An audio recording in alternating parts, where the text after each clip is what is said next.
Okay, so here is a diagram of a neuron. And remember, a neuron is just a fancy word for a nerve cell. And they have a very odd look to them, certainly not anything like the cells that we've looked at in the past. And they have four different structures as a part of them that we have learned about in class. The first is the dendrites, and they are just a way that nerve impulses get to the cell body. So the next one is the cell body, and that's where the nucleus is. And then you have the axon and the end plates. So think of it, I always think of these, when I first learned about dendrites, I always kind of thought of them as a tree. That really kind of looks like a funky person, but think of the branches of the tree being the dendrites, and then the bulk of the tree being the cell body, the trunk of the tree being the axon, and then the roots of the tree being the end plates. So again, here is a diagram of the neuron, and I've erased all of the markings that I made on it from before. So what I want to do now is I just want to talk about the direction that nerve impulses go, because we talked about this today during tutoring, and there seemed to be some confusion, so I wanted to make sure you understood that. So remember that nerve impulses always go away from the cell body by the axon. So the axon carries messages away, okay? And remember when we covered arteries carried blood away. It was a nice coincidence that they both started with the letter A. So that's how I want you to remember this. Axon carries messages away from the cell body. So always in this direction. Always, always, always. Okay? So every time you see a nerve cell and you are trying to figure out what direction the nerve's impulses will be going in, you just have to look for that cell body and for the axon, and you'll know that it's always going to go away from the cell body, down the axon. So this is the axon, that's the cell body, and those messages are always going to go away from the cell body, away, okay? So if I were to draw a nerve cell, or a neuron like this, upside down, there's the axon, there's the end plates. That nerve impulse is going to go in this direction, okay? Doesn't matter in how I draw it. It could be on a diagonal, it doesn't matter. It goes from the cell body down the axon to the end plates, always, always, always in this direction, and in only one direction. Now the reason why I stress that is because when you have cells, nerve cells, which obviously are neurons, right next to each other, those nerve impulses are always going to be going in the same direction, and you should be able to tell what kind of a neuron they are based on the direction that they're going. So I've drawn another nerve cell here, or another neuron, and we know that the nerve impulse is going this way, and then it's going to jump this empty space that we'll talk about in a minute, and then it's going to hop onto these dendrites to the cell body, back down the neuron to the end plates, and so on. So if you had another neuron right here, okay, we would know that the nerve impulse is going to jump that empty space in the middle there. Again, we'll talk about that in a minute. Hop onto these dendrites, go to the cell body, down the axon to the end plates. Always going, look at that, in the same direction, away from this cell body, okay? All right, so I told you I was going to explain to you about the space in between the neurons, because remember, neurons don't actually touch each other. Why? I have no idea. I really don't.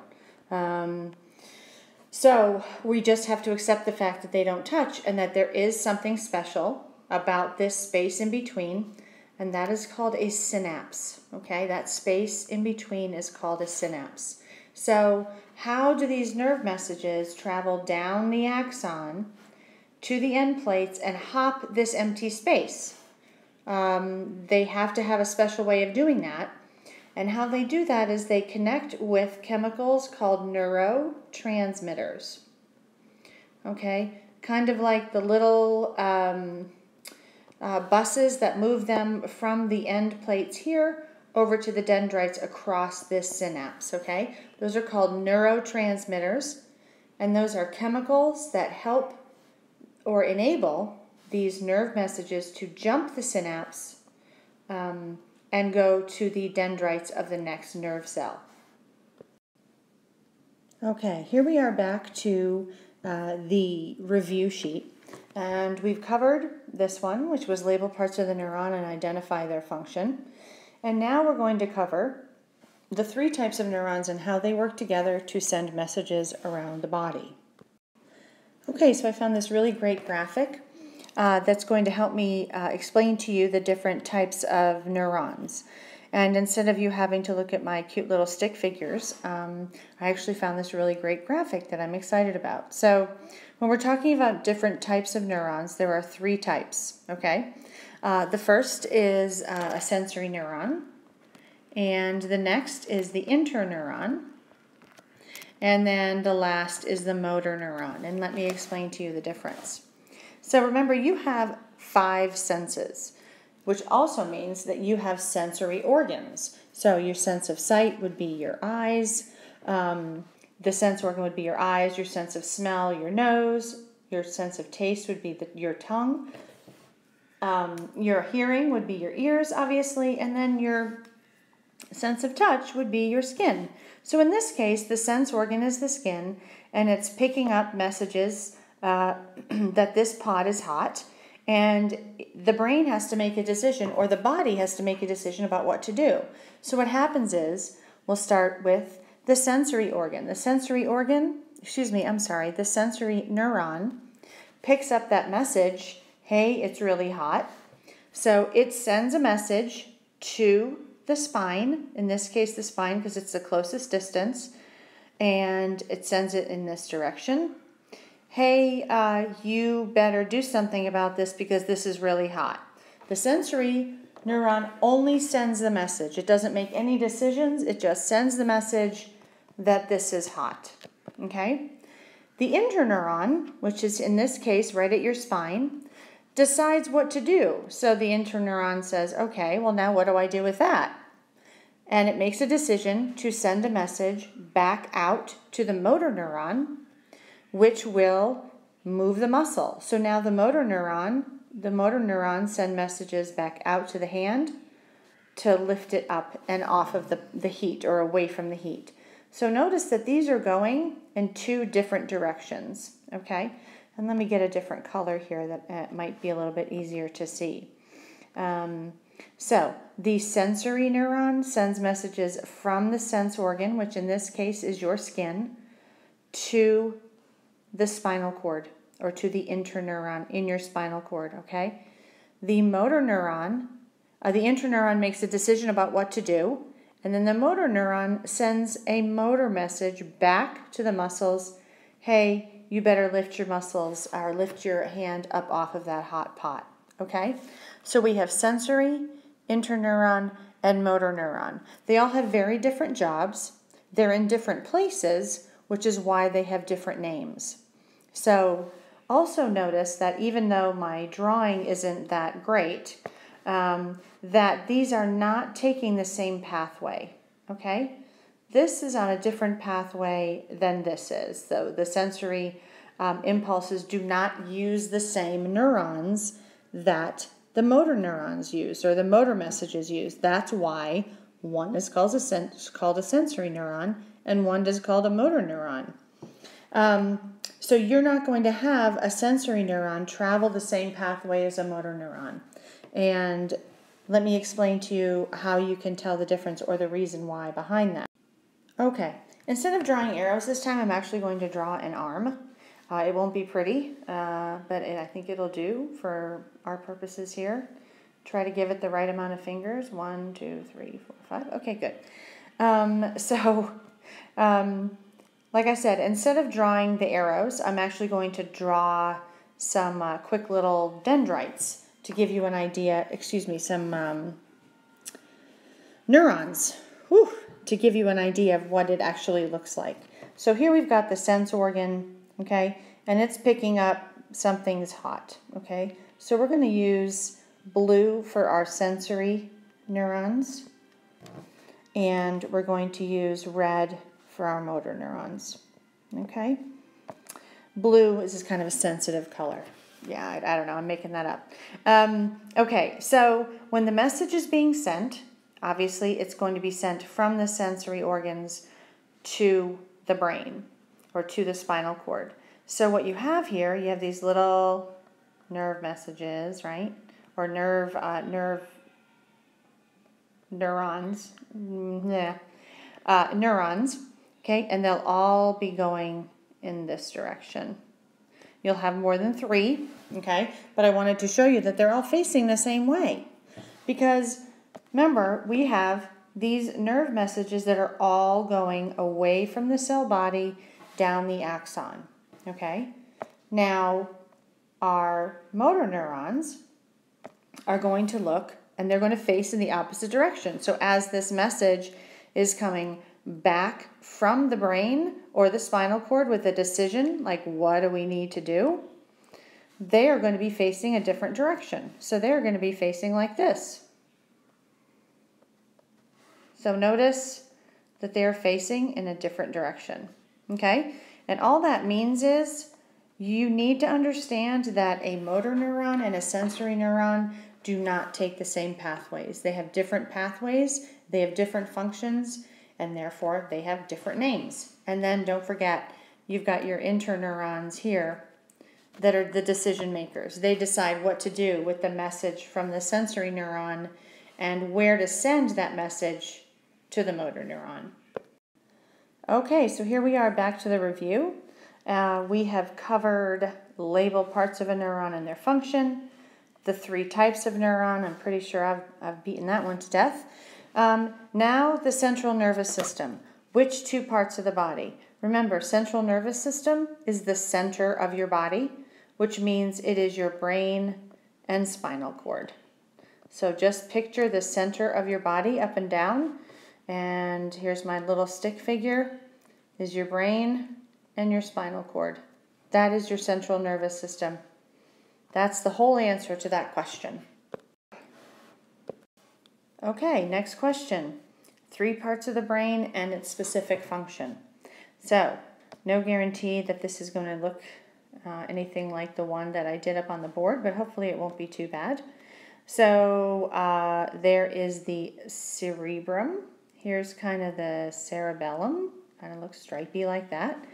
And then we've got the medulla oblongata that comes off of the bottom. So remember, your cerebrum is the biggest part of your brain. Let's see. So when you think of a brain and you think of the wrinkly part of the brain, okay, that is your cerebrum, okay? Cerebellum is the ball-shaped structure at the base of your brain. This is the back. So this is your front, the front of your head right here. So I know this looks silly, but like that's your nose and your mouth, okay?